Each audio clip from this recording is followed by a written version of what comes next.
नमस्कार, मी Ranjit sir. Math by Ranjit sir या यूट्यूब चॅनलवर आपलं सहर्ष स्वागत आहे. तर आज आपण पेपर विश्लेषण 5 ऑक्टोबर 2025 रोजी झालेला पेपर, जो की संडेला झाला होता, याचे योग्य ते विश्लेषण गणित आणि बुद्धिमत्ता या विषयाचं घेऊया आपण. तर हा व्हिडिओ आपण शेवटपर्यंत बघावे, निश्चितच तुम्हाला फायदा होईल. एक्झॅक्टली हा जो पेपर सेट केलेला आहे, जरा मागच्या पेपरपेक्षा तुमचा टफनेस कमी होता. तर तुम्हाला इझी लेवलचे क्वेश्चन पेपर आले किंवा मॉडरेट लेवलचे आले किंवा टफेस्ट लेवलचे पेपर आले, तरीसुद्धा तुम्ही त्याच पद्धतीने मेंटेन करायला पाहिजे. याच उद्देशाने आपण याच्यामध्ये फ्लक्च्युएशन करत आपण म्हटलं तर कधी कठीण, कधी मध्यम स्वरूपाचा किंवा कधी सोपा स्वरूपाचा अशा पद्धतीने क्वेश्चन सेट करताय. यामधील गणित आणि गणिताचा जो पार्ट आहे तो जरा सोपाच होता, कॅल्क्युलेटिव्ह पण जास्त नव्हता. तर तुम्हाला इथे पैकीच्या पैकी मार्क मिळणे अत्यंत आवश्यक आहे. तर आपण आता आपल्या लेक्चरला सुरुवात करूया. मग सेशनला सुरुवात करण्याच्या आधी तुम्ही एकदा लाईक करा, ओके. चॅनलला नवीन असणार तर सबस्क्राईब पण करा. आणि नेहमीप्रमाणे हा आपला जो व्हिडिओ लेक्चर आपण बनवता, मग आता इथे बघा पेपर तुम्हाला आपल्या टेलिग्राम चॅनलला मिळणार. टेलिग्राम चॅनलची लिंक डिस्क्रिप्शन बॉक्समध्ये दिलेलीच आहे. तिथून तुम्ही पेपर डाउनलोड करून पहिल्यांदा पेपर सोडवणे आणि देन त्याच्यानंतर त्याचं विश्लेषण बघणे अनिवार्य राहील, ओके. देन आता बघा क्वेश्चन नंबर 1. क्वेश्चन नंबर 1 मध्ये काय म्हणताय बघा.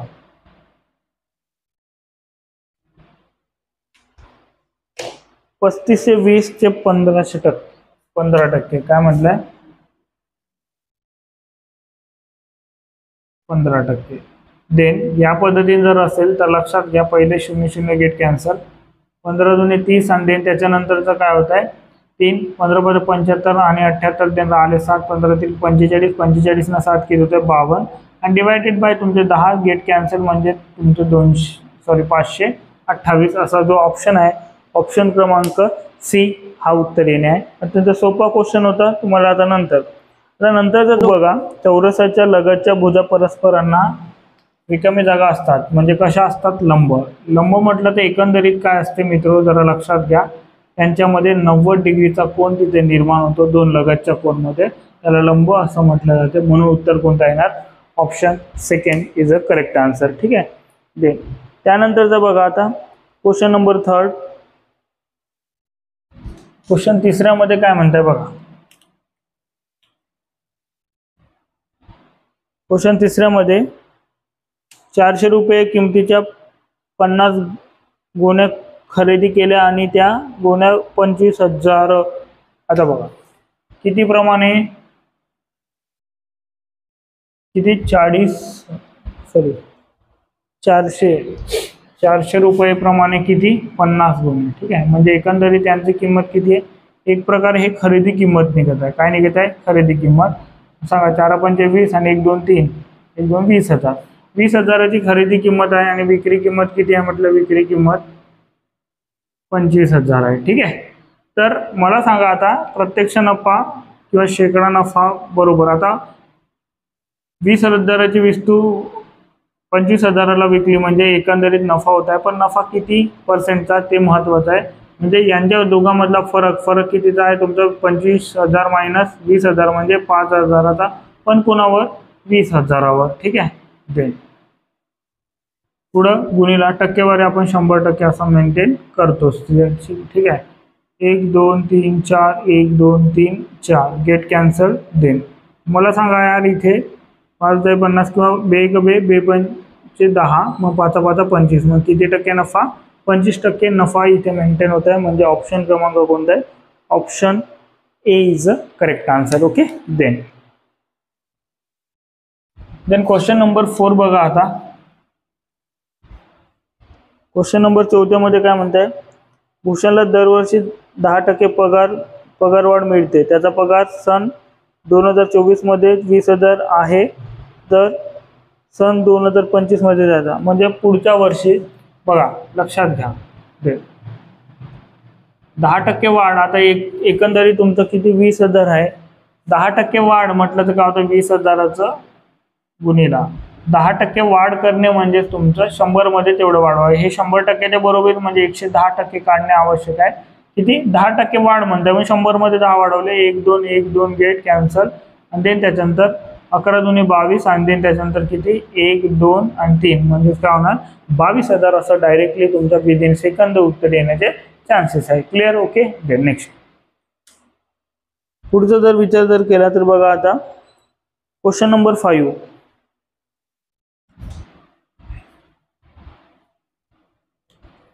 क्वेश्चन 5 मध्ये काय म्हणताय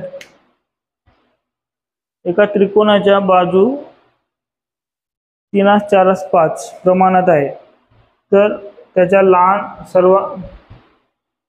लहान दोन बाजूंची बेरीज 3/4/5.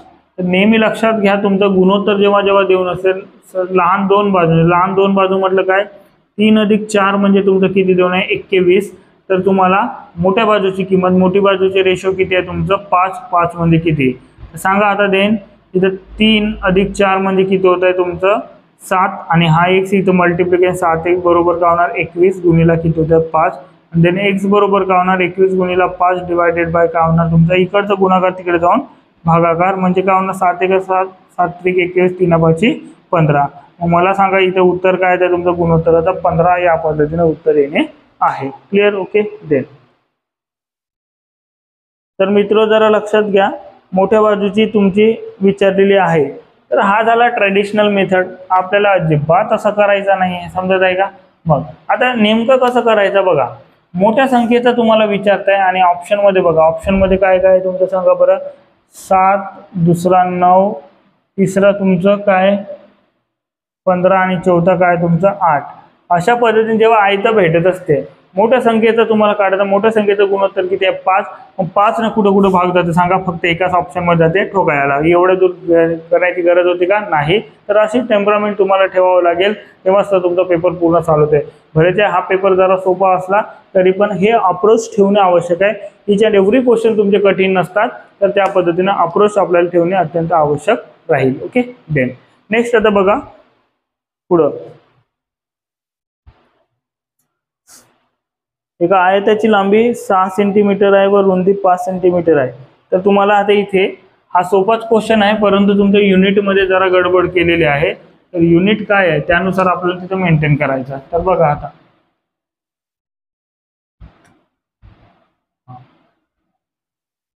8 आणि तुमचा 5. आता बघा 8 5 40 परंतु दोन्ही सेंटीमीटर आहे म्हणजे सेंटीमीटर इथे सुद्धा सेंटीमीटर आणि इथे सुद्धा सेंटीमीटर.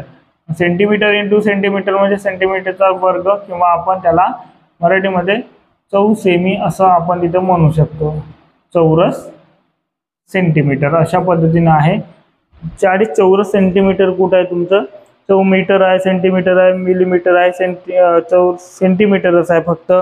तर हा तुमचं उत्तर काय येणार option B is a correct answer. म्हणून लक्षात घ्या प्रत्येक ऑप्शन मध्ये तुमचं 40 आहे परंतु एक्झॅक्टली उत्तर कोणतं येणार option 2 is a correct answer. ठीक आहे. देन नेक्स्ट आता बघा 10 हेक्टर म्हणजे किती एकर. 10 हेक्टर म्हणजे किती एकर. ठीक आहे. तर आता इथं डायरेक्टली लक्षात घ्या आता 1 हेक्टर म्हणजे नियर अबाउट म्हणजे अप्रॉक्सिमेटली 2.5 1 हेक्टर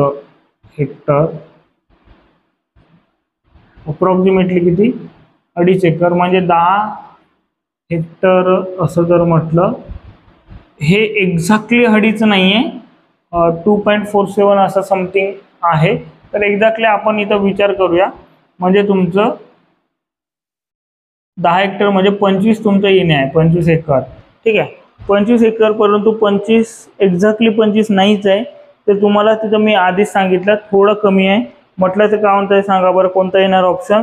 मग याच्या आसपास तर कोणताच नाही याच्या जवळपास म्हणजे 2.5 पेक्षा थोडंसं कमी म्हटलं तर इथं 24 पॉईंट समथिंग यायला पाहिजे आणि 24 पॉईंट इथे आहे तुमचं 7 अशा पद्धतीने तुमचं तिथं उत्तर येणे अपेक्षित आहे. क्लिअर.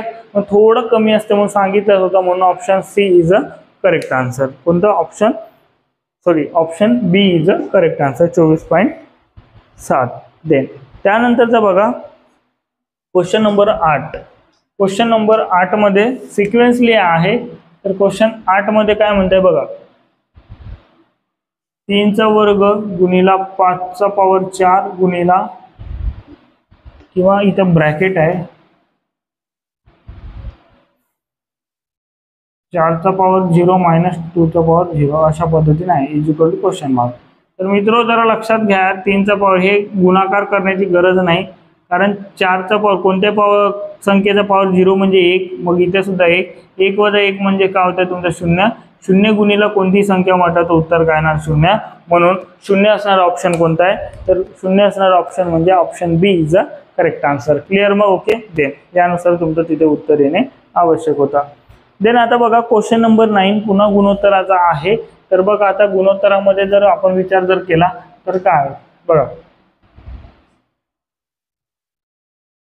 एका त्रिकोणाचे तिन्ही कोणाचे गुणोत्तर काय. आता त्रिकोणाच्या गुणोत्तर आणि त्रिकोण म्हणजे तुमचा डायरेक्टली भूमितीचा पार्ट आणि गुणोत्तर यांचं समीकरण. 3 त्रिकोणाचे त्रिकोणाच्या तिन्ही कोणांची बेरीज किती असते आपण म्हटलं तर बघा 180 डिग्री असते. किती, तिन्ही कोणांची बेरीज 180 डिग्री. मग आता मला सांगा तिन्ही कोणांची रेशो किती आहे तुमचं 1:2:3. म्हणजेच आता लक्षात घ्या, आपण जर याला x कन्सिडर केला, याला 2x आणि याला 3x, मग आता तिघांची जर बेरीज जर आपण जर इथे मेंटेन जर केलं तर किती आलं पाहिजे 180 डिग्री. मग 1 2 3 अशा पद्धतीने 3 आणि 3 6, 6x म्हणजेच काय होतं 180. तर x बरोबर काय होणार 180 डिवायडेड बाय 6. किती एवढा भाग चालला म्हणजे x म्हणजेच किती होत आहे 30 डिग्री. मग आता तुम्हाला विचारत काय आहे, शेवटी तुम्हाला काय विचारतं सांगा बरं. सर्वात लहान कोण किती अंशाचा, सर्वात लहान कोण म्हणजे x किंवा 30 अंशाचा, म्हणून ऑप्शन कोणता आहे ना, option A is a correct, sorry option तुमचं काय ना C is a correct answer. Option C is correct answer. म्हणजे 30 कुठे आहे ऑप्शन सी मध्ये तिथं मेंटेन होत आहे. ठीक आहे. देन क्वेश्चन नंबर 10 बघा,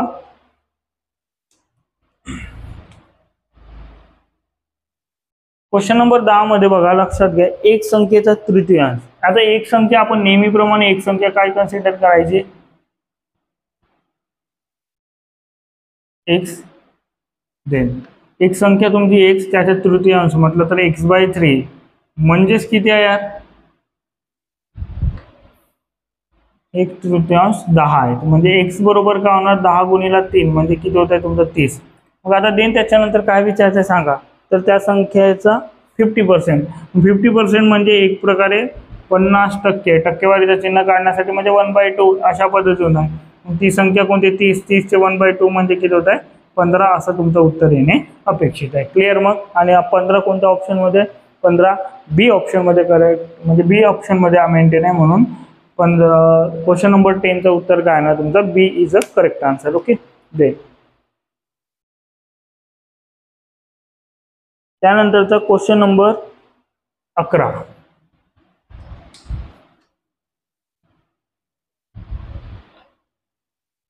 (0.069)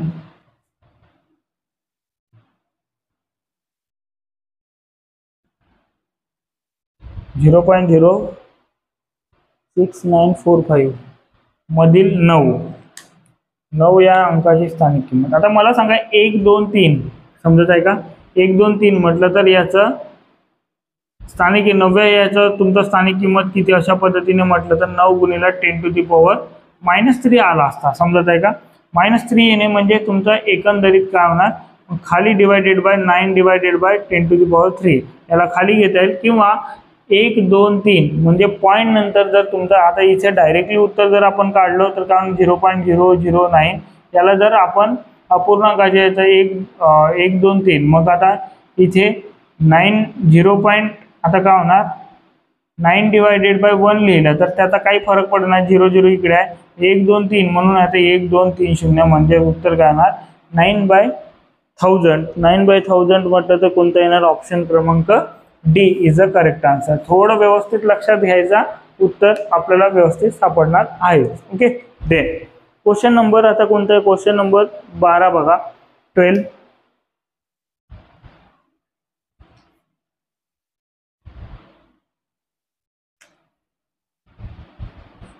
क्वेश्चन 12. क्वेश्चन 12 मध्ये काय म्हणते बघा, 5/6 देन 7/12 देन 5/9 त्यांची मसावी. आता मसावी अपूर्णांकाची मसावी काय असते, अंशांची मसावी. अंशांची म्हणजे कोण, 5, 7, 5. ठीक आहे, 7, 5 आणि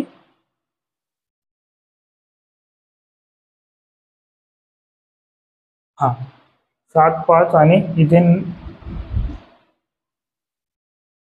5/9 आहे. ठीक आहे, ओके. देन मग आता मला सांगा, देन त्याच्यानंतरचं डिवायडेड बाय यांची काय मसावी, आणि देन त्याच्यानंतर 6, 12 आणि 9 यांची काय लसावी. तर मला सांगा, इथे तुमची 7 आणि 5 सहमूळ संख्या आले किंवा मूळ संख्या आले तर त्यांची मसावी 1 असते. देन मोठी संख्या कोणती आहे, 12. 12 मध्ये 6चा भाग पण 9 जात नाही. 5 2 24 मध्ये जाणार, 5 3 36. 36 म्हटलं त्यांची मसावी 1/36 तुमचं इथं मसावी येणार आहे. 1/36 कोणत्या ऑप्शन मध्ये, option D is a correct answer. Clear, मग समजलं. या पद्धतीने याचं उत्तर तिथे राहणे अपेक्षित आहे. ओके. Then next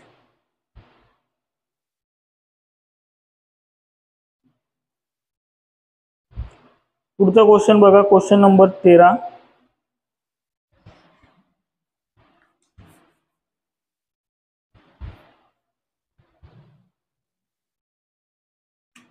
question 13. एका पाईपने एक टाकी 4 तासाने भरत असेल तर ती टाकी 5 पाईपने किती मिनिटात. आता बघा, एक टाकी किती तासात म्हणताय, 4 तास लागतात एक टाकी भरायला. आता तिथं दिलेलं तुमचं मिनिटात काढा म्हणतात, तर याला सुद्धा मिनिटात कन्वर्जन करू आपण. ठीक आहे, मिनिटात जर कन्वर्जन केलं तर 4 तास म्हणजे काय होणार, 4 गुणिला 60. 60 मिनिटांनी जर गुणाकार केला तर 240 मिनिटात एक टाकी भरत आहे. तर मला सांगा, आता तिथं तुम्हाला काय विचारतंय की 5 पाईपने किती मिनिटात. आता बघा, 4 पाईपने म्हणजे एक टाकी 4 तासात म्हटलं तर किती, 1 गुणिला किती होणार, 240.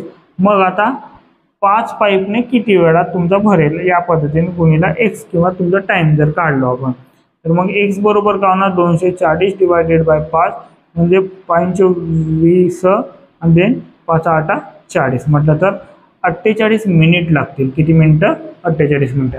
48 मिनिटं कोणतं आहे ना, मग ऑप्शन क्रमांक 4 is a D option is a correct answer. Clear, मग ओके. या पद्धतीने त्याचं उत्तर काढणे अपेक्षित आहे.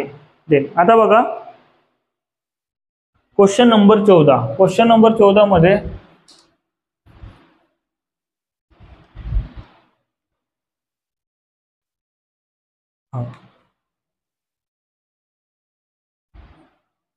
मुलगा आणि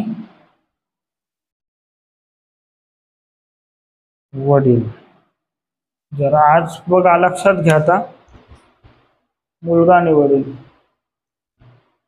वडिलांचे वय मुलाचे 9 पट आहे. सध्याचे वय असतील, आज मुलगा 1 असेल तर वडील 9 पट असेल. देन किती वर्षानंतर म्हणताय, आता 15 वर्षानंतर मुलाचा 3 पट, म्हणजे तेव्हा हा एकच असेल तर हा म्हणजे वडील 3 पट, पण केव्हा, 15 वर्षानंतर. मग या पद्धतीने जेव्हा तुमचा क्रॉस मेथडनं आपण इथं मेंटेन करूया. क्रॉस मेथड काय आहे तर बघा, आता काय गुणिला काय करतो आपण, 3 गुणिला 1 आणि मायनस काय करतो आपण, 9 गुणिला 1. क्लिअर. देन त्याच्यानंतरचं बघा, या दोघांमध्ये कॉमन कोण आहे तुमचं, नाहीतर बघा यांच्यामध्ये गुणाकार. आता 1 गुणिला 15, 15 गुणिला 3, 15 15 कॉमनच आहे ना. जर वाटत नसेल तर तुम्ही लिहू शकता 1 गुणिला 15, पण वजा तुमचं 3 गुणिला तुमचं 15 अशा पद्धतीने होतंय. मग 15 कॉमनच निघणार आहे.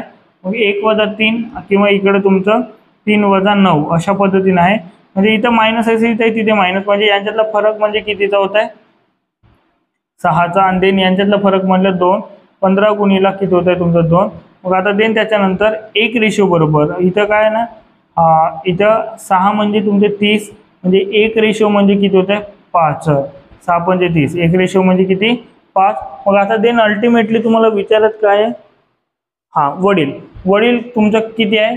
9 पट. वडिलांचे जर आपण इथं वरती जर विचार जर केला तर बघा आता वडील किती आहे? 9 पट आहे. म्हणजे हा आता एका रेशोची व्हॅल्यू 5 आहे, तर 9 पटचे काय होणार? 9 गुणिले 5 म्हणजे 45. अशा पद्धतीने तुमचं उत्तर काढता येत होता. ठीक आहे. मग बाय ऑप्शन मेथडनं सुद्धा तिथे आपल्याला उत्तरापर्यंत जाणे अपेक्षित आहे. त्या पद्धतीने सुद्धा आपल्याला उत्तर काढता येणार. जसं की फॉर एक्झाम्पल ऑप्शनमध्ये काय काय आहे ते महत्त्वाचा पॉईंट आहे. ऑप्शनमध्ये जर आपण बघितलं तर बघा आता कोणकोणते आहेत. तर ऑप्शन काय? 40, 36, 45, 54. 40, 36, 45, 54. ठीक आहे. देन 40, 36. आता बघा मला सांगा, सपोज आता वडिलांचे वय जर मी 40 कन्सिडर केला, इथे 9ने भाग जात नाही म्हणजे इथे येणारच नाही. इथे 9ने भाग गेला म्हणजे किती? 9 × 36 म्हणजे एक पट कोणाचे असणार? मुलाचे 4 वर्ष असतील. आणि इथे जर भाग जर दिला तर आपण किती वेळा? 9 × 5 = 45. इथे जर भाग दिला 9 × 30.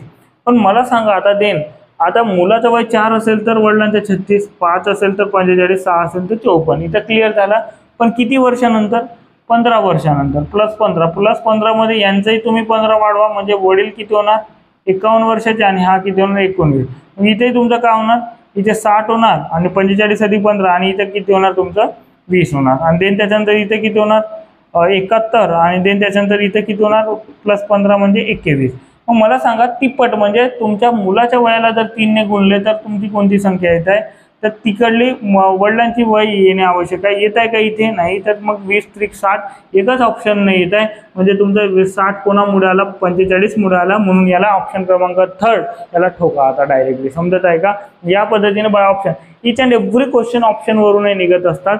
तर कधी कधी तुम्हाला ते मेथड क्रॉस मेथड सुद्धा मदतीला येणार. नाहीतर बाय ऑप्शन मेथडला जर उत्तर जर निघत असेल विदिन अ सेकंद तुमचं उत्तर निघणार. सेकंद तिथे पण निघणार. सेकंद म्हणजे 1 किंवा 2 सेकंदामध्ये उत्तर देऊन घेऊन मोकळा. क्लिअर? ओके. या पद्धतीने टेम्परामेंट ठेवावं लागेल, तेव्हाच तर आपल्याला त्या उत्तरापर्यंत जाता येईल. क्लिअर? मग ओके. देन क्वेश्चन नंबर 15 बघा काय म्हणताय. क्वेश्चन नंबर 15 मध्ये 5 वर्षानंतर दिनेश व बालाजी यांच्या वयांचे गुणोत्तर किती? 4:5. 5 वर्षानंतर. ठीक आहे. वर्षानंतर काय म्हणताय गुणोत्तर? 4:5. तर आज किती होणार? आज त्यांचा वय इथे जर 4x जर कन्सिडर केला तर -5 आणि देन कारण 5 वर्ष अगोदर देन इथं 5x विचार जर केला -5. मग आजच्या वयांची बेरीज त्यांची किती आहे? 44 देऊन आहे. मग 4x - 5 अधिक काय? 5x - 5 = काय होतं तुमचं? 44. देन त्यानंतर जर आपण उत्तरापर्यंत जर गेलो तर 4 आणि 5 किती होते? 9. 9x बरोबर काय होणार? -5 आणि -5 म्हणजे -10 बरोबर 44. -10 तिकडे कन्वर्जन केलं तर 9x बरोबर काय? 44 अधिक 10 म्हटलं तर x बरोबर काय होणार तुमचं? इथं 54 भागिले किती होणार? 9. कारण इकडचं त्या पद्धतीने म्हणजे x बरोबर 6. तर कोणाचं उत्तर काढायचं आहे तुम्हाला शेवटी की कोणाचं वय? बालाजीचे आजचे वय. बालाजीचे आजचे वय म्हटलं तर बालाजी जे आहे तर दुसरा नंबर म्हणजे बालाजीचं आजचं वय किती आहे तुमचं? 5x - 5. ठीक आहे. ते 5x - 5 म्हटलं तर किती? 5 गुणिले किती होणार? 6 + 5 म्हटलं 6 × 5 = 30. 30 + 5 म्हणजे 25. बालाजी सध्या किती वर्षाचा आहे? 25 वर्षाचा आहे असं तिथे तुमचं उत्तर येणे अपेक्षित आहे. क्लिअर? मग ओके. देन मग आता ऑप्शन बघ डायरेक्टली जर जातो म्हटले असते तर तिथे 2 ऑप्शन होते. तर आपलं 2 गुणोत्तर देऊन नाही, त्याच्यामुळे आपण याच मेथडने तिथं जाणे अपेक्षित होता. ठीक आहे. देन नेक्स्ट आता बघा परिमेय संख्या व अपरिमेय संख्या यांची बेरीज किंवा वजाबाकी नेहमी लक्षात घ्या. काय असायला पाहिजे? नेहमी काय असते? रॅशनल आणि इरॅशनल नंबर त्यांची बेरीज आणि वजाबाकी रॅशनल आणि इरॅशनल दोन्ही मिळून जर आपण इथं विचार जर केला तर बेरीज आणि वजाबाकी काय असते? बी ऑप्शन तुमचा अपरिमेयच असते. म्हणजे इरॅशनलच राहणार आहे. हे पॉइंट लक्षात ठेवणे आवश्यक राहील. ठीक आहे. म्हणून option B is a correct answer. Then त्याच्यानंतर जर एका संख्येचे 50% त्या संख्येच्या 20% 300 ने अधिक एका संख्येचे, आता बघा देन क्वेश्चन नंबर कोणता म्हणताय 17, एका संख्येचे 50% म्हटलं तर काय होणार तुमचं x गुणिला 50%, 50 भागीला देन, म्हणजे 1/2 होत आहे एका संख्येचे 50% देन. त्याच्यानंतरचं काय म्हणतं त्या संख्येच्या 20% त्या संख्येच्या 20%, ती संख्या काय 20%, 20% पेक्षा काय 300 ने अधिक. आता कमी व जास्त जेव्हा म्हणताय तेव्हा तुमचा डायरेक्टली त्याच्यातला फरक असते आणि ते किती आहे तुमचा 300 रुपयाचा. मग आता मला सांगा यार देन याच्यानंतरचा जर इथं विचार जर केला, मग इथं 50 गुणिला x म्हणजे 50x मायनस काय होणार तुमचा 20x आणि देन डिवायडेड बाय तुमचं 100 इथं कॉमन घेतला तर 300 या पद्धतीने होत आहे. तर 50 मायनस 20 म्हणजे 30x, 30x बरोबर काय हा 100 तिकडे जाणार, 300 गुणिला काय होणार तुमचं 100 आणि देन त्याच्यानंतरचा x बरोबर काय होणार मग 300 गुणिला 100 भागीला काय होतं तुमचं 30. म्हटलं तर इथं 30 गेले आणि देन त्याच्यानंतर 10 म्हटलं तर x बरोबर किती 1000, किती 1000. या पद्धतीने तुमचं उत्तर तिथे मेंटेन राहणे आवश्यक आहे, जो की ऑप्शन क्रमांक C is a correct answer. ठीक आहे, क्वेश्चन नंबर 17चं उत्तर काय ना C option is a correct. सोपा क्वेश्चन होता, फक्त थोडं विचार करण्यावर होता, देन त्या पद्धतीने आपलं तिथे उत्तरापर्यंत जाता येत होता. ठीक आहे, देन तर मला सांगा देन त्याच्यानंतरचा क्वेश्चन बघा. पुढचा क्वेश्चन 81 याचा वर्ग आणि देन त्याच्यानंतर त्याचा होल स्क्वेअर बरोबर तुम्हाला x स्क्वेअर अशा पद्धतीने दिलेला आहे. तर मित्र जरा लक्षात घ्या, आता इथं रूट आणि स्क्वेअर गेट कॅन्सल, म्हणजे 81चा वर्ग बरोबर इकडे काय होणार x चा वर्ग. तर तुम्हाला डायरेक्टली काय विचारताय x इज इक्वल टू काय अशा पद्धतीने विचारताय. तर जेव्हा तुमचा power a to the power x बरोबर देन, मग आता देन त्याच्यानंतर square root on both side जर घेतला आपण, दोन्ही साईडला जर वर्गमूळ जर घेतला तर वर्गमूळ गेट कॅन्सल होणार, म्हणजे 81 बरोबर काय होणार तुमचं x, म्हणजे x ची व्हॅल्यू काय होते 81 आणि देन त्यामध्येच तुम्हाला तिथे x is equal to what म्हटलं तर 81 तुमचा करेक्ट आन्सर राहणार, जो की ऑप्शन क्रमांक 1. ना की याचा वर्ग वगैरे काही होणार नाही, कारण गेट कॅन्सल होऊन त्या पद्धतीने असं मेंटेन राहील. ओके, देन नेक्स्ट आता हा क्वेश्चन नंबर 18चा तुमचं एक उत्तर 81 असं येणार. देन क्वेश्चन नंबर 19 बघा.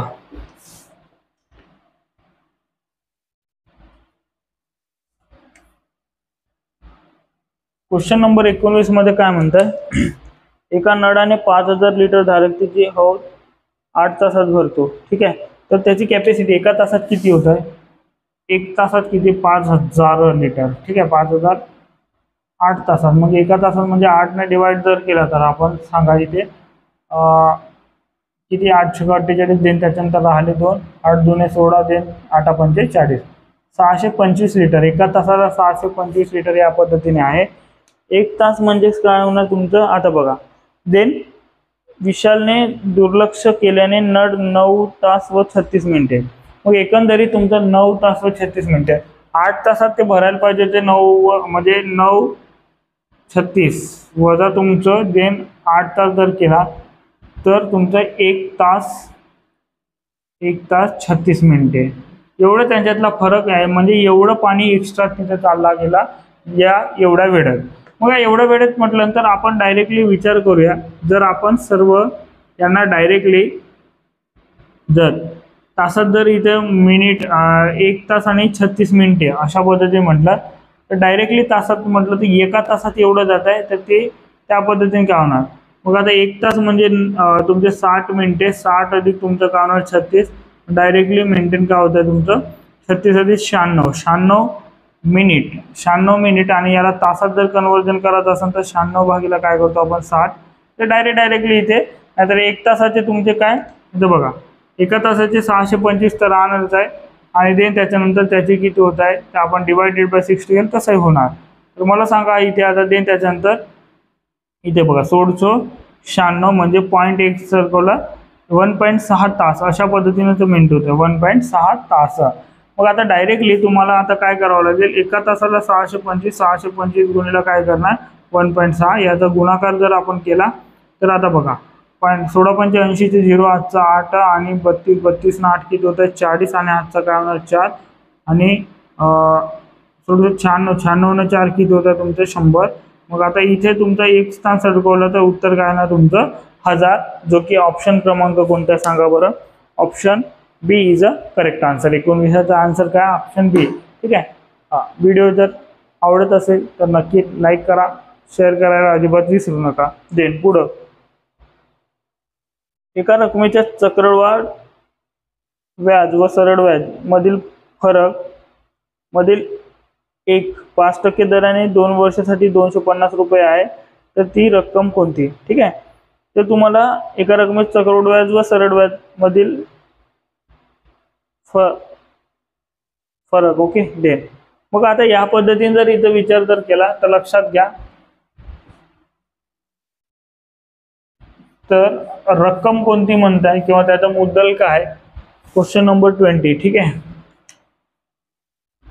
मुद्दल किंवा रक्कम म्हणजे आता बघा सरळ व्याज बरोबर 2 वर्षाचे सरळ व्याज फरक यांच्यातील सरळ व्याज बरोबर काय असते, एक फॉर्म्युला लक्षात घ्या, पी इंटू तुमचा R/100 होल स्क्वेअर. ठीक आहे. सरळ व्याज तुमचं किती भेटतंय सांगा बरं 250. देन पी आपल्याला काढायचा R 5% 5 भागीला बरं याचा होल स्क्वेअर म्हणजे किती वेळा भागचाल 5 2 10 म्हणजे 20. देन 250 मग आता सांगा काय होणार 5 1 5 म्हणजे 1 भागीला किती होणार तुमचं 400. याला जर इकडे जर मेंटेन जर केला तर तुमचं पी बरोबर काय होतं 250 गुणिला काय होणार तुमचा, याला इकडे पलटवलं किंवा याला या पद्धतीने ते मेंटेन करू शकता. 400 बरोबर पी म्हणजे 25 × 100 आणि देन त्याच्यानंतर 1 2 3 मग म्हटलं सांगा इथे 25 × 100 आणि 1 2 3 या पद्धतीने मेंटेन राहणार. म्हणजेच तुमचं उत्तर तिथे काय राहील तर ऑप्शन ए 1 लाख रुपये अशा पद्धतीने ऑप्शन ए 1 लाख रुपये असं तुमचं उत्तर तिथे राहणे अपेक्षित आहे. क्लिअर मग ओके देन. त्यानंतरचा बघा आता क्वेश्चन नंबर 21 बघा. क्वेश्चन नंबर 21 मध्ये काय म्हटलं जाते,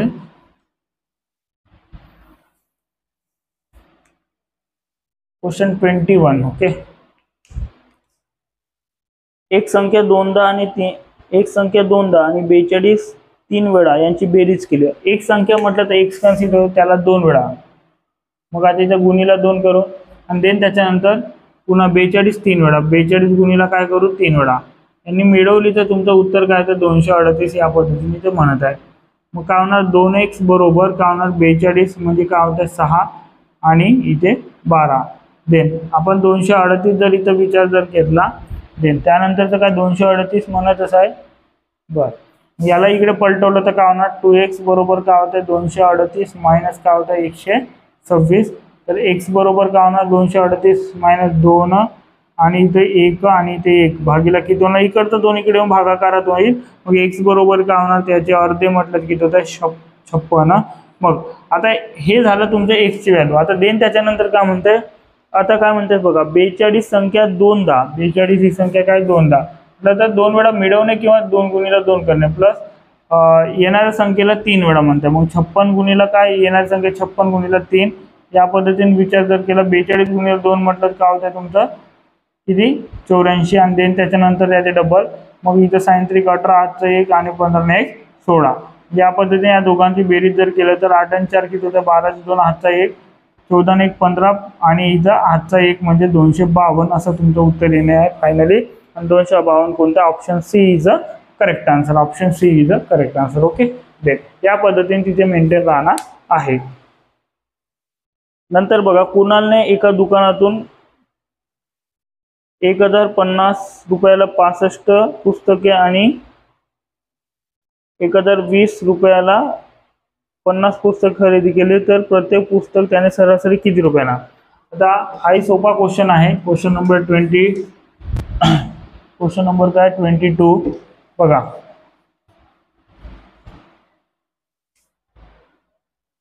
क्वेश्चन 22 हा बघा. एकूण खरेदी किती होत आहे, एकूण किंमत किती 1050 ला काही पुस्तक घेतला आणि त्याच्यानंतर पुन्हा काय 1050 आणि 1020 अशा प्रकारे टोटल किती घेतला. पहिल्यांदा किती म्हणताय 65 नंतर 50, पहिला 65 आणि नंतर 50 अशा पद्धतीने आहे. ठीक आहे. दोघांची टोटल जर केलं तर आपण किती येत आहे, इथे 2070 भागीला किती होत आहे तुमचं, आणि 115. ठीक आहे. तर आपण जर इथं भागाकार जर केला तर इथं 5चा भाग जर म्हटलं तर 23 वेळा जाणार. इथं 5चा 25 आणि देन त्याच्यानंतर 5चा एक 5 आणि 25 अशा पद्धतीने तुमचं 414. 414 भागीला काय होणार, 23. मग आता इथे जर तुम्ही भाग जर दिले तर लक्षात घ्या, 23 एक 23 भाग जाणार, 23 एक 23 राहिले किती, 23चा जर भाग जर दिला तर देन त्याच्यानंतरचं म्हटलं राहिले किती तुमचे 18. ठीक आहे. 18 म्हणजे इथं किती होत आहे, 184. 184 म्हटलं तर देन त्याच्यानंतर इथे किती वेळा, मग आपण जर 8ने जर गुणलो 23ला तर सांगा, 8 3 24 4 हातचा 2 आणि 16 2 किती होतं, 18. 184 म्हटलं तर 8 वेळा याच्यामध्ये भाग जाणार. म्हणजे उत्तर किती, 23चा भाग किती वेळा चालला, 18 वेळा चालला 414 मध्ये. म्हणून ऑप्शन क्रमांक कोणता येणार तुमचा, 18 म्हणजे कोणता येणार, ऑप्शन ए इज द सरासरी किती आहे, option A is the correct answer. Clear. मग समजलं, अशा पद्धतीने तुम्हाला इथे याचा फाइंड आउट करणे आवश्यक होता. त्यानंतरचा बघा आता क्वेश्चन नंबर 23.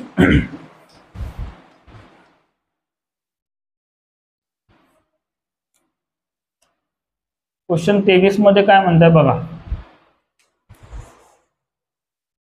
एका रिंगणाच्या परिघावर समान अंतरावर 6 मुली उभ्या आहेत. प्रज्ञा आणि सीमा एकमेकांच्या विरुद्ध बाजूला. 6 मुली म्हटल्यानंतर आपण अशा पद्धतीने मेंटेन करूया. हा, त्याच्यानंतर काय म्हणताय, प्रज्ञा आणि सीमा एकमेकांच्या, प्रज्ञा आणि सीमा. ठीक आहे. मग प्रज्ञा आणि सीमा जर आपण एकमेकांच्या विरुद्ध जर असं म्हणत असो तर देन त्याच्यानंतर काय, विरुद्ध म्हटल्यानंतर बघा, ओके, दे प्रज्ञा आणि सीमा.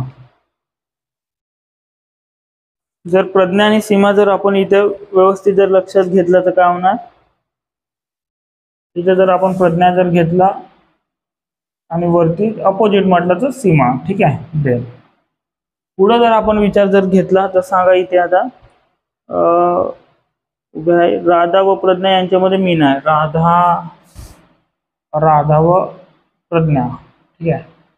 तर राधा इथे तुमचं या पद्धतीने राधा इथे जर घेतला आणि प्रज्ञा यांच्यामध्ये कोण आहे, मीना. अशा पद्धतीने आहे. पण काय म्हणते, गीताच्या बाजूला स्वाती, गीताच्या बाजूला स्वाती आणि विरुद्ध बाजूला राधा. गीताच्या बाजूला स्वाती आणि विरुद्ध बाजूला गीता, विरुद्ध बाजूला आणि गीताच्या बाजूला कोण आहे, स्वाती. अशा पद्धतीने आहे. तर तुम्हाला देन त्याच्यानंतर काय विचारताय, तर गीता आणि सीमा यांच्यामध्ये कोण उभी आहे, गीता आणि सीमा यांच्यामध्ये कोण उभी आहे, स्वाती. मग ऑप्शन कोणता आहे ना, option D is the correct answer. असं तुम्हाला इथं सॉल्व्ह करायचं होतं, डायरेक्टली उत्तरापर्यंत जाता येणे शक्य आहे. ठीक आहे. देन नेक्स्ट जर विचार जर केला तर नेक्स्ट क्वेश्चन काय, क्वेश्चन नंबर 24.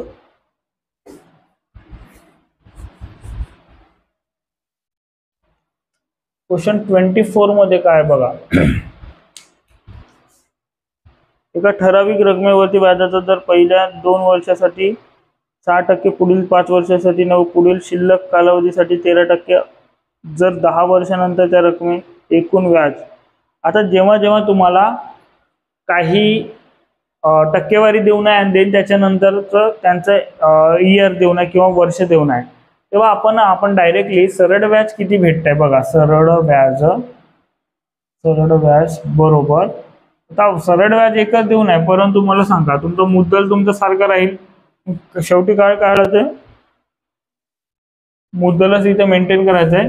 मग मुद्दल तुमचं राहणारच आहे, परंतु लक्षात घ्या आता प्रत्येक तुमचा मुद्दल सेम आहे आणि देन त्याच्यानंतरचं काय होते बघा, तुमचं यांचं गुणाकार म्हणजे रेट तुमचा काय आहे पहिला आणि देन तुमचा टाइम पिरियड किती आहे T1, देन N1 म्हणा किंवा T1 अधिक तुमचं R2 आणि T2 आणि देन अधिक काय होणार तुमचं R3 आणि T3. म्हणजे हा टाइम पिरियड राहिला आणि त्याचा रेट राहिला दर भागीला 100च राहणार. मग आता देन या पद्धतीने जर विचार जर केलो आपण मुद्दल जर काढायचा असेल तर डायरेक्टली आपल्याला मेंटेन करता येते. मुद्दल बरोबर काय होणार सांगा.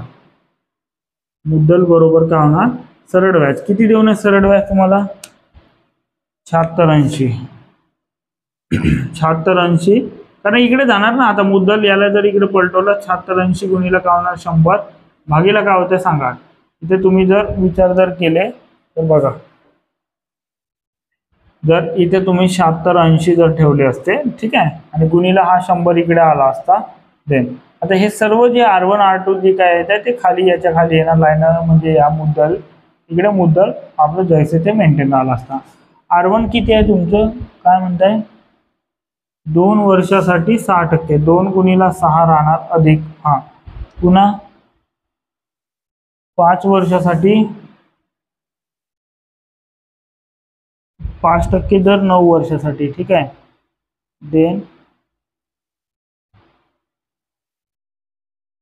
पुढे जर आपण म्हटलं शिल्लक काय म्हणताय 2 आणि 5 वर्ष झाले 3 वर्षासाठी 13%. शिल्लक किती आहे 3 वर्षासाठी 13% अशा पद्धतीने आहे. जर आपण मुद्दल बरोबर प्रिन्सिपल P बरोबर सांगा मुद्दल बरोबर काय होणार मग मुद्दल 7680 गुणीला काय होणार 100 भागीला काय होतं बघा 12 अधिक 45 अधिक तुमचं 39. आता सांगा 7680 गुणीला काय होत आहे 100 भागीला काय होत आहे इथे 96 होणार ठीक आहे. 96 म्हटल्यानंतर मला सांगा इथे आता 16चा भाग जाणार 16 सगळं 96 आणि किती होत आहे 16 चे 64 आणि देन राहिले किती 10 म्हणजे इथे किती राहिला देन हा 16 चे 12 128 म्हटलं तर 9 वेळा भाग जाणार आणि वरचा 1 शून्य देन 8 वेळा भाग जाणार 128 मध्ये आणि 16 8 128 देन इथे वरचा 0.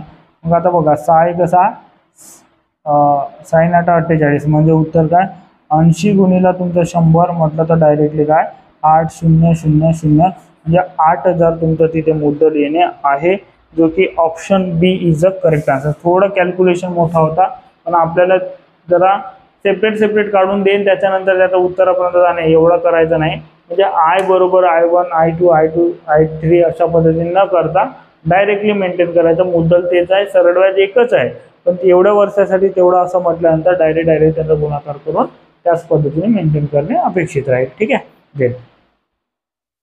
त्यानंतरचं बघा आता क्वेश्चन नंबर 49. तर 49व्या क्वेश्चन मध्ये काय आहे बघा हा सोपा प्रकार आहे आपण म्हणूया याला क्वेश्चन 49.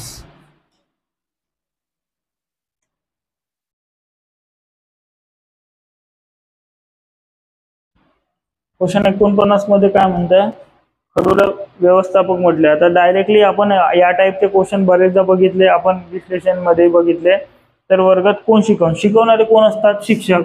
शिक्षकाला काय म्हटलं जाते बघा शिक्षकाला कोणी काय तुमचा दगड म्हणून तुमचं उत्तर काय म्हणताय बघा तिथे शिक्षकाला दगड म्हटलं असं म्हणताय म्हणून कोण शिकवणार म्हटलं तर दगड शिकवणार आणि दगड कोणता आहे तुमचा option B is a correct answer. Option B is a correct answer दगड. ओके देन नेक्स्ट आता बघा क्वेश्चन नंबर 50. क्वेश्चन 50 मध्ये काय आहे बघा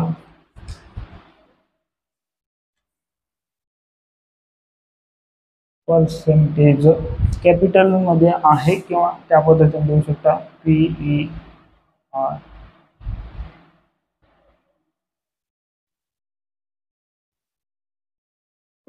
याच्यासाठी काय कोडिंग आहे 142 34 0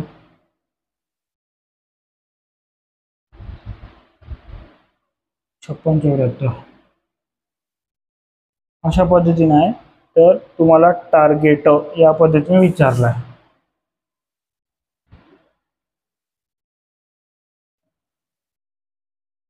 टार्गेट. ओके, ते जर विचारात जर घेतलं तर आपण बघा याची कोडिंग काही वेगळी नाही आहे. तुमच्या याच्यासाठी पी साठी काय 1, देन ई साठी इथं बघा इथं ई आहे, इथे दुसऱ्या आणि पाचव्या नंबर, दुसऱ्या आणि पाचव्या नंबर 4 4 म्हणजे ई साठी काय 4 ही कोडिंग आहे. आणि देन त्याच्यानंतर पुन्हा जर कोणता इथला ई आहे बघा, इथला शेवटी पण तुमचा 4 आहे. म्हणजे जिथे जिथे जे जे अंक आहे त्याच्यासाठी ते आहे. तर आपण यानुसार आता विचार करूया 1 2 3 चौथ्या नंबरवर कोण आहे टी, टी साठी तुमचं उत्तर काय येणार. मग मागे आणि पुढे तुमचा टी आहे, टी साठी तुमचा कोणता नंबर आहे 5. आणि पाहण्याची गरज नव्हती, प्रत्येक ऑप्शनमध्ये तुमचा 5 5 5 5 मेंटेनन्स आहे. 5 आणि 5 इथे आहेच आहे. देन त्याच्यानंतरचं मला सांगा ए जर इथं जर म्हटलं तर शेवटून तिसरा म्हटलं 6, ए साठी काय येणार 6. देन आर जर विचार केला पहिल्यापासून 1 2 3 तिसरा आर साठी 2 आणि जी तुमचा इथं किती आहे जी शेवटून दुसरा म्हणजे 7. आणि देन ई साठी आपण आताच बघितलं 4. 5 6 2 7 4 5 असं ऑप्शन कोणतं आहे 5 7 2 7 4 5 ऑप्शन सी मध्ये मेंटेन आहे, म्हणून option C is the correct answer. Clear मग समजलं. या पद्धतीने या क्वेश्चन नंबर 50चं ते आन्सर तिथे मेंटेन होणार आहे. क्लिअर. अशा पद्धतीने आपण इथे पार्ट 1 पूर्ण व्यवस्थितरित्या कव्हर केलेला आहे. तर व्हिडिओ जर आवडत असेल तर लाईक करा, शेअर करा, सबस्क्राईब पण करा. ठीक आहे. अजून असेच नवीन व्हिडिओ आणि इफेक्टिव्ह व्हिडिओ तुमच्यापर्यंत येण्यासाठी चॅनलला नवीन असणार तर सबस्क्राईब करायला अजिबात विसरू नका. क्लिअर. भेटूया नेक्स्ट लेक्चरमध्ये. धन्यवाद.